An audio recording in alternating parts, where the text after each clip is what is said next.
Verily a strange tale is mine, and 'tis this: yon 2 black bitches are my eldest sisters by one mother and father, and these 2 others, she who beareth upon her the signs of stripes and the third our procuratrix, are my sisters by another mother. When my father died, each took her share of the heritage, and, after a while, my mother also deceased, leaving me and my sisters German 3,000 dinars, so each daughter received her portion of 1,000 dinars, and I the same, I'll be the youngest. In due course of time my sisters married with the usual festivities and lived with their husbands, who bought merchandise with their wives' monies and set out on their travels together. Thus they threw me off. My brothers-in-law were absent with their wives 5 years, during which period they spent all the money they had and, becoming bankrupt, deserted my sisters in foreign parts amid stranger folk. After 5 years my eldest sister returned to me in beggar's gear with her clothes in rags and tatters and a dirty old mantilla, and truly she was in the foulest and sorriest plight. At first sight I did not know my own sister, but presently I recognized her and said, "What state is this?" "O our sister," she replied, "words cannot undo the done, and the reed of destiny hath run through what Allah decreed." Then I sent her to the bath and dressed her in a suit of mine own, and boiled for her a bouillon and brought her some good wine and said to her, "O my sister, thou art the eldest, who still standest to us in the stead of father and mother, and, as for the inheritance which came to me as to you twain, Allah hath blessed it and prospered it to me with increase, and my circumstances are easy, for I have made much money by spinning and cleaning silk, and I and you will share my wealth alike." I entreated her with all kindliness, and she abode with me a whole year, during which our thoughts and fancies were always full of our other sister. Shortly after she too came home in yet fouler and sorrier plight than that of my eldest sister, and I dealt by her still more honorably than I had done by the first, and each of them had a share of my substance. After a time they said to me, "O our sister, we desire to marry again, for indeed we have not patience to drag on our days without husbands and to lead the lives of widows bewitched," and I replied, "O eyes of me! Ye have hitherto seen scanty weal in wedlock, for nowadays good men and true are become rarities and curiosities, nor do I deem your projects advisable, as ye have already made trial of matrimony and have failed." But they would not accept my advice and married without my consent, nevertheless I gave them outfit and dowries out of my money, and they fared forth with their mates.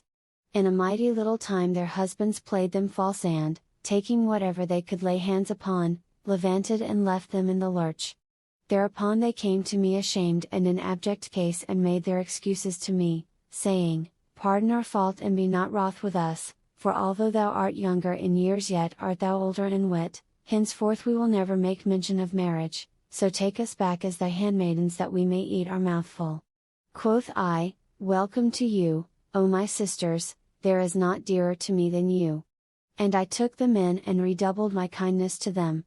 We ceased not to live after this loving fashion for a full year, when I resolved to sell my wares abroad and first to fit me a conveyance for Bassorah, so I equipped a large ship, and loaded her with merchandise and valuable goods for traffic, and with provaunt and all needful for a voyage, and said to my sisters, "Will ye abide at home whilst I travel, or would you prefer to accompany me on the voyage?" "We will travel with thee," answered they, "for we cannot bear to be parted from thee." So I divided my monies into 2 parts, one to accompany me and the other to be left in charge of a trusty person, for, as I said to myself, haply some accident may happen to the ship and yet we remain alive, in which case we shall find on our return what may stand us in good stead. I took my 2 sisters and we went a-voyaging some days and nights, but the master was careless enough to miss his course, and the ship went astray with us and entered a sea other than the sea we sought. For a time we knew naught of this, and the wind blew fair for us 10 days, after which the lookout man went aloft to see about him and cried, "Good news." Then he came down rejoicing and said, "I have seen what seemeth to be a city as 'twere a pigeon." Hereat we rejoiced and, ere an hour of the day had passed, the building showed plain in the offing and we asked the captain, "What is the name of yonder city?" And he answered, "By Allah I wot not, for I never saw it before and never sailed these seas in my life, but, since our troubles have ended in safety, remains for you only to land there with your merchandise and, if you find selling profitable, sell and make your market of what is there, and if not, "We will rest here 2 days and provision ourselves and fare away." So we entered the port, and the captain went up town and was absent a while, after which he returned to us and said, "Arise, go up into the city and marvel at the works of Allah with His creatures and pray to be preserved from His righteous wrath." So we landed, and going up into the city, saw at the gate men hinding staves in hand, but when we drew near them, behold, they had been translated by the anger of Allah and had become stones. Then we entered the city and found all who therein went into black stones instant, not an inhabited house appeared to the espier, nor was there a blower of fire. We were awestruck at the sight and threaded the market streets, where we found the goods and gold and silver left lying in their places, and we were glad and said, "Doubtless there is some mystery in all this."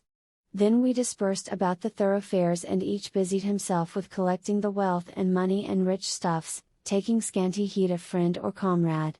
As for myself, I went up to the castle, which was strongly fortified, and, entering the king's palace by its gate of red gold, found all the vaiselle of gold and silver, and the king himself seated in the midst of his chamberlains and nabobs and emirs and wazirs, all clad in raiment which confounded man's art.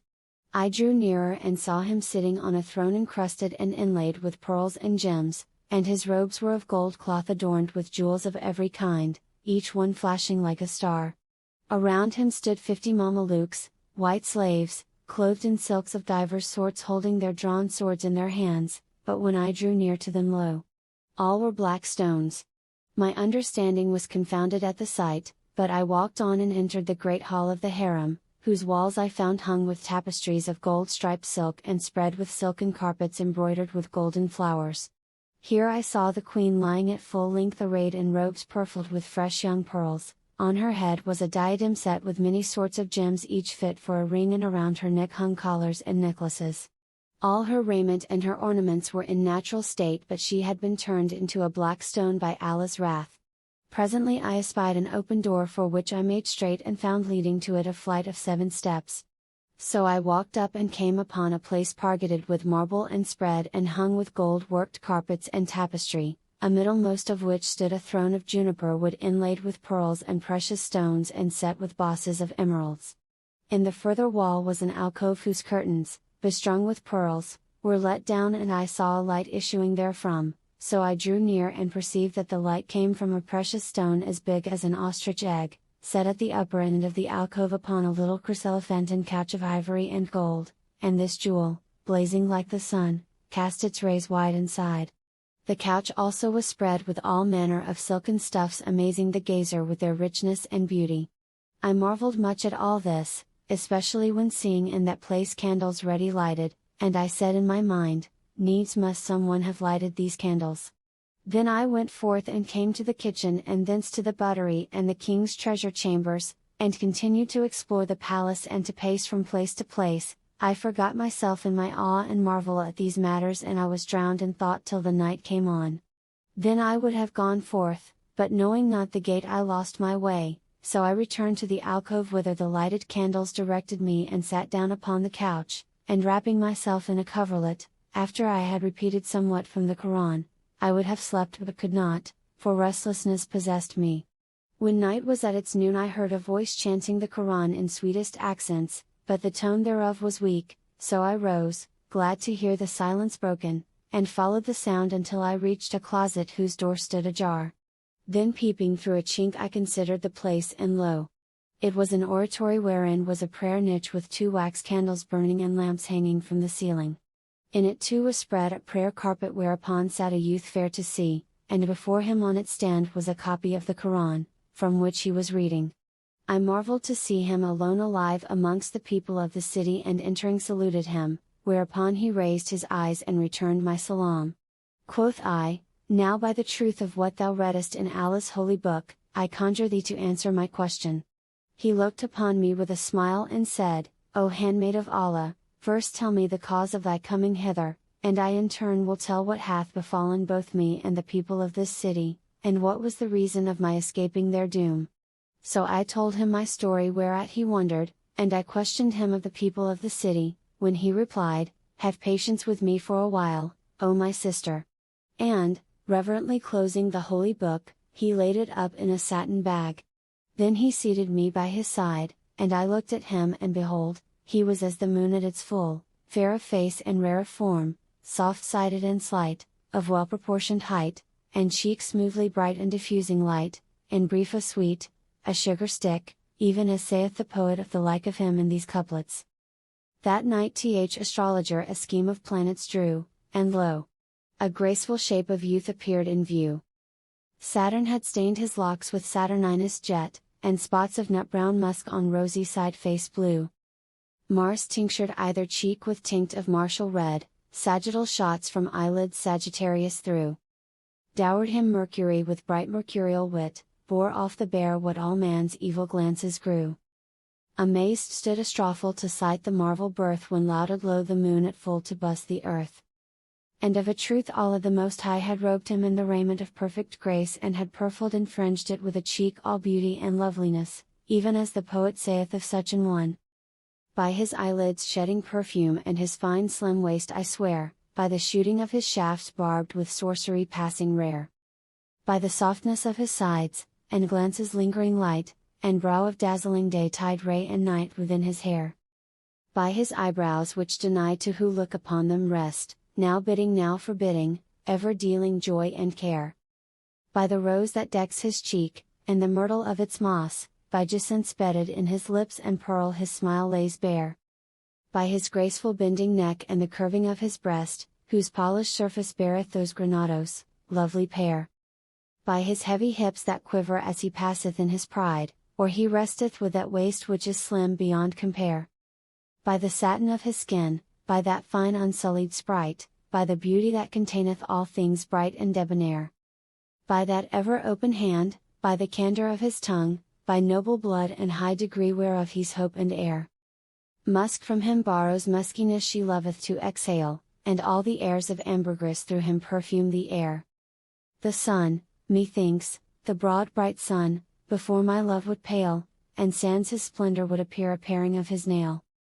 I glanced at him with one glance of eyes which caused me 1,000 sighs, and my heart was at once taken captive wise, so I asked him, O my lord and my love, tell me that whereof I question thee, and he answered, hearing is obeying. Know, O handmaid of Allah, that this city was the capital of my father who is the king thou sawest on the throne transfigured by Allah's wrath to a black stone, and the queen thou foundest in the alcove is my mother. They and all the people of the city were Magians who fire adored in lieu of the omnipotent Lord and were wont to swear by low and heat and shade and light, and the spheres revolving day and night. My father had ne'er a son till he was blessed with me near the last of his days, and he reared me till I grew up and prosperity anticipated me in all things.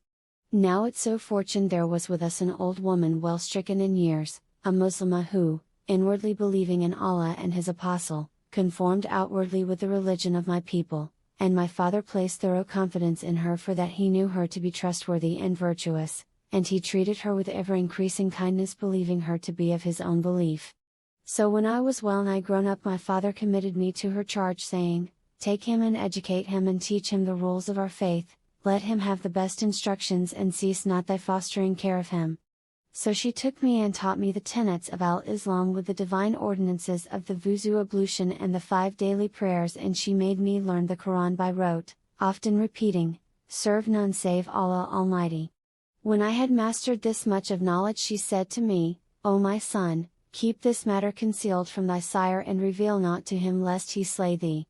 So I hid it from him and I abode on this wise for a term of days when the old woman died, and the people of the city redoubled in their impiety and arrogance and the error of their ways.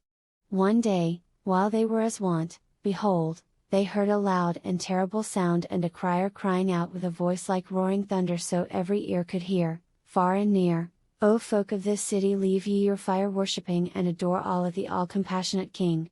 At this, fear and terror fell upon the citizens and they crowded to my father, he being king of the city, and asked him, What is this awesome voice we have heard, for it hath confounded us with the excess of its terror? And he answered, Let not a voice fright you nor shake your steadfast sprite nor turn you back from the faith which is right. Their hearts inclined to his words and they ceased not to worship the fire and they persisted in rebellion for a full year from the time they heard the first voice, and on the anniversary came a second cry and a third at the head of the 3rd year, each year once. Still they persisted in their malpractices till one day at break of dawn, judgment and the wrath of heaven descended upon them with all suddenness, and by the visitation of Allah all were metamorphosed into black stones, they and their beasts and their cattle, and none was saved save myself who at the time was engaged in my devotions. From that day to this I am in the case thou seest, constant in prayer and fasting and reading and reciting the Quran, but I am indeed grown weary by reason of my loneliness, having none to bear me company. Then said I to him, for in very smooth he had won my heart and was the lord of my life and soul, O youth, wilt thou fare with me to Baghdad city and visit the ulema and men learned in the law and doctors of divinity and get the increase of wisdom and understanding and theology? And know that she who standeth in thy presence will be thy handmaid, albeit she be head of her family and mistress over men and eunuchs and servants and slaves. Indeed my life was no life before it fell in with thy youth. I have here a ship laden with merchandise, and in very truth destiny drove me to this city that I might come to the knowledge of these matters, for it was fated that we should meet. And I ceased not to persuade him and speak him fair and use every art till he consented. And Shahrazad perceived the dawn of day and ceased to say her permitted say. Now when it was the 18th night, she continued, it hath reached me, O auspicious King, that the lady ceased not persuading with soft speech the youth to depart with her till he consented and said yes. She slept that night lying at his feet and hardly knowing where she was for excess of joy. As soon as the next morning dawned, she pursued, addressing the Caliph, I arose and we entered the treasuries and took thence whatever was light in weight and great in worth, then we went down side by side from the castle to the city, where we were met by the captain and my sisters and slaves who had been seeking for me. When they saw me they rejoiced and asked what had stayed me, and I told them all I had seen and related to them the story of the young prince and the transformation wherewith the citizens had been justly visited. Hereat all marveled, but when my two sisters, these two bitches, O commander of the faithful, saw me by the side of my young lover they jaloused me on his account and were wroth and plotted mischief against me. We awaited a fair wind and went on board rejoicing and ready to fly for joy by reason of the goods we had gotten. But my own greatest joyance was in the youth, and we waited a while till the wind blew fair for us and then we set sail and fared forth. Now as we sat talking, my sisters asked me, and what wilt thou do with this handsome young man? And I answered, I purpose to make him my husband.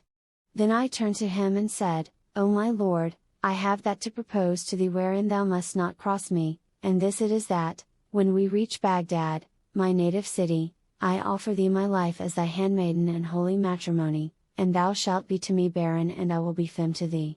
He answered, I hear and I obey, thou art my lady and my mistress and whatso thou doest I will not gainsay. Then I turned to my sisters and said, this is my gain, I content me with this youth and those who have gotten out of my property let them keep it as their gain with my good will. Thou sayest and doest well, answered the twain, but they imagined mischief against me. We ceased not spooning before a fair wind till we had exchanged the sea of peril for the seas of safety and, in a few days, we made Bassorah city, whose buildings loomed clear before us as evening fell. But after we had retired to rest and were sound asleep, my two sisters arose and took me up, bed and all, and threw me into the sea. They did the same with the young prince who, as he could not swim, sank and was drowned and Allah enrolled him in the noble army of martyrs. As for me would heaven I had been drowned with him, but Allah deemed that I should be of the saved, so when I awoke and found myself in the sea and saw the ship making off like a flash of lightning, he threw in my way a piece of timber which I bestrided, and the waves tossed me to and fro till they cast me upon an island coast, a high land and an uninhabited. I landed and walked about the island the rest of the night and, when morning dawned, I saw a rough track barely fit for child of Adam to tread, leading to what proved a shallow ford connecting island and mainland. As soon as the sun had risen I spread my garments to dry in its rays, and ate of the fruits of the island and drank of its waters, then I set out along the foot track and ceased not walking till I reached the mainland. Now when there remained between me and the city but a 2 hours' journey behold, a great serpent, the bigness of a date palm, came fleeing towards me in all haste, gliding along now to the right then to the left till she was close upon me, whilst her tongue lolled groundwards a span long and swept the dust as she went. She was pursued by a dragon who was not longer than 2 lances, and of slender build about the bulk of a spear and, although her terror lent her speed, and she kept wriggling from side to side, he overtook her and seized her by the tail, whereat her tears streamed down and her tongue was thrust out in her agony. I took pity on her and, picking up a stone and calling upon Allah for aid, threw it at the dragon's head with such force that he died then and there, and the serpent opening a pair of wings flew into the lift and disappeared from before my eyes. I sat down marveling over that adventure, but I was weary and, drowsiness overcoming me, I slept where I was for a while. When I awoke I found a jet black damsel sitting at my feet shampooing them, and by her side stood 2 black bitches, my sisters, O Commander of the Faithful. I was ashamed before her and, sitting up, asked her, O my sister, who and what art thou? And she answered, How soon hast thou forgotten me?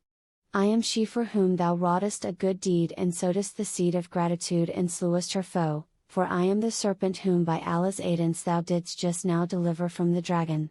I am a jinniyah and he was a jinn who hated me, and none saved my life from him save thou. As soon as thou freddest me from him I flew on the wind to the ship whence thy sisters threw thee, and removed all that was therein to thy house. Then I ordered my attendant Marids to sink the ship and I transformed thy 2 sisters into these black bitches, for I know all that hath passed between them and thee, but as for the youth, of a truth he is drowned. So saying she flew up with me and the bitches, and presently set us down on the terrace roof of my house, wherein I found ready stored the whole of what property was in my ship, nor was aught of it missing. Now, continued the serpent that was, I swear by all engraven on the seal ring of Solomon, with whom be peace, unless thou deal to each of these bitches 300 stripes every day I will come and imprison thee forever under the earth. I answered, hearkening and obedience, and away she flew.